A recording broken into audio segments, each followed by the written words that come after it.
નમસ્કાર દર્શક મિત્રો, ટોક વિથ ભાવનગરમાં હું છું નીતિન સોની। મકર સંક્રાંતિનું પર્વ હવે ગણતરીના દિવસોને આડે છે।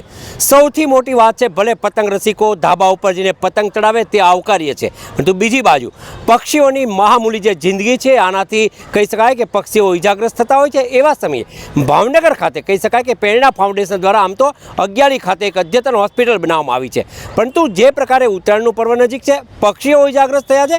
2 એમ્બ્યુલન્સ દ્વારા 50થી વધુ વોલેન્ટિયરો છે એ આ કામમાં લાગે છે। ભાવનગર શહેર અને જિલ્લામાં જ્યાં પણ પક્ષીઓ મામલે ઓર્ડર આવતા હોય છે ત્યાં લોકો જતા હોય છે। જે પ્રકારે કોલ હોય છે ત્યાં જઈ અને જે સ્વયંસેવકો છે એ પક્ષીઓ લાવતા હોય છે અને એને સારવાર આપતા હોય છે। આપણી સાથે રાજુભાઈ જોડાયા છે, આપણે તેમને પૂછવાના છીએ કેવા પ્રકારની આ કામગીરી છે। રાજુભાઈ, કેવા પ્રકારની કામગીરી છે? રાજુભાઈ ચૌહાણ, જીવદયા। આ એક એવું સેન્ટર છે ભાવનગર, યાયાવર પક્ષીઓનું બહુ મોટું સેન્ટર છે ભાવનગર।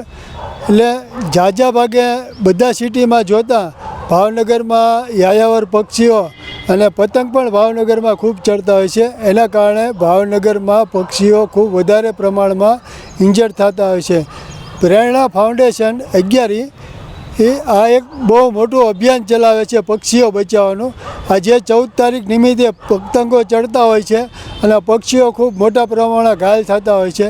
તો પ્રેરણા ફાઉન્ડેશન દ્વારા આપણે 2 એમ્બ્યુલન્સ વાન ટીમ સાથે, ડૉક્ટરો સાથે ટીમ રાખી છે અને જે કોઈ કોલ આવે અથવા રેસ્ક્યુ કરવા જવાના હોય, સારવાર હોય, તો એવા પક્ષીઓને આપણે આપણા વાનમાં દવા કીટ સાથે અને સારવાર સાથે આપણે જે કંઈ જે જગ્યાએ રેસ્ક્યુ કરવા જતા હોય એવી જગ્યાએ આપણે રેસ્ક્યુ કરવા જાય છે। અને આ એક બહુ બધા સિટી કરતાં ભાવનગરમાં આ કામ પક્ષીઓનું વધારે રહે છે, કારણ કે યાયાવર પક્ષીઓનું બ્રીડિંગ સેન્ટર હોય છે। રાજુભાઈ, આપણી સાથે બીજા લોકો પણ વોલેન્ટિયરો છે, આપણે એમની હારે પણ વાત કરવાની છીએ। જે પ્રકારે પક્ષીઓ ઇજાગ્રસ્ત થતા હોય છે, કઈ સિસ્ટમ છે લાવવામાં છે, કેવી સારવાર થાય છે, શું કહેશો? ડીકે પરમાર, પ્રેરણા ફાઉન્ડેશન, જીવદયા હોસ્પિટલ અગિયારી।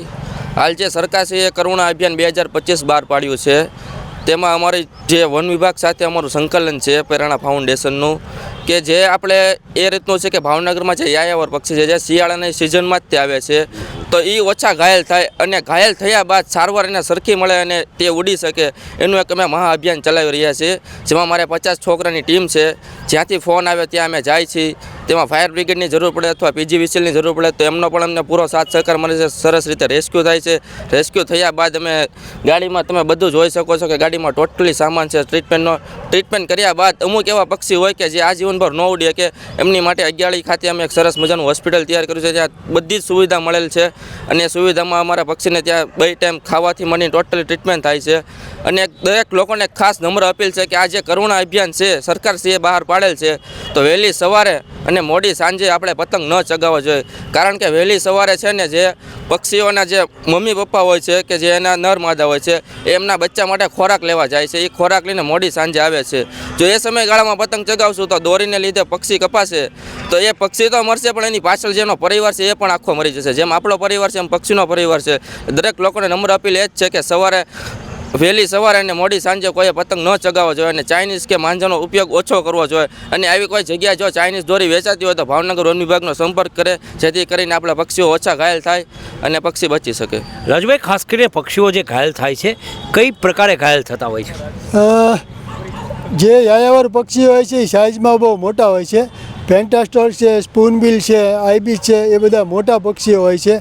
એનો વ્યાજ છે ને જ્યારે એ પાંખ ખોલે ને ત્યારે લગભગ 1.5 મીટર જેવો થાય છે, એટલે દોરીમાં વધારે ફસાવાની શક્યતા એવા યાયાવર પક્ષીઓની હોય છે। અને ઝાઝા ભાગે દોરીમાં, પતંગમાં પાંખ અને ગળું 2 જ વધારે પડતા આવતા હોય છે। અને ઝાઝા ભાગે દોરીઓ ટીંગાતી હોય છે, જ્યારે ઝાડવામાં ટીંગાતી હોય તો કોઈ પક્ષી ઝાડમાં બેઠવા જાય ત્યારે એમાં દોરીઓ ફસાઈ ગયેલી હોય તો એવા ઝાડવામાં પણ પોપટ છે, પછી બુલબુલ છે, કબૂતર છે, એવા બધા પક્ષીઓ ઝાડમાં ફસાતા હોય છે અને ઇન્જર્ડ થતા હોય છે।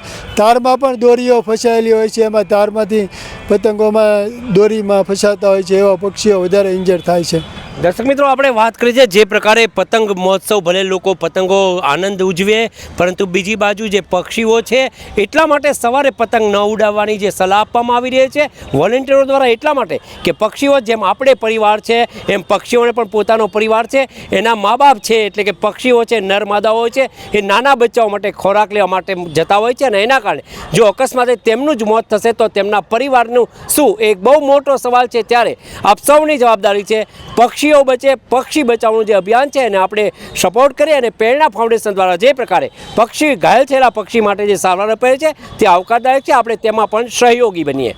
ફરી મળીશું એક નવા વિષય સાથે, ત્યાં સુધી રજા આપશો.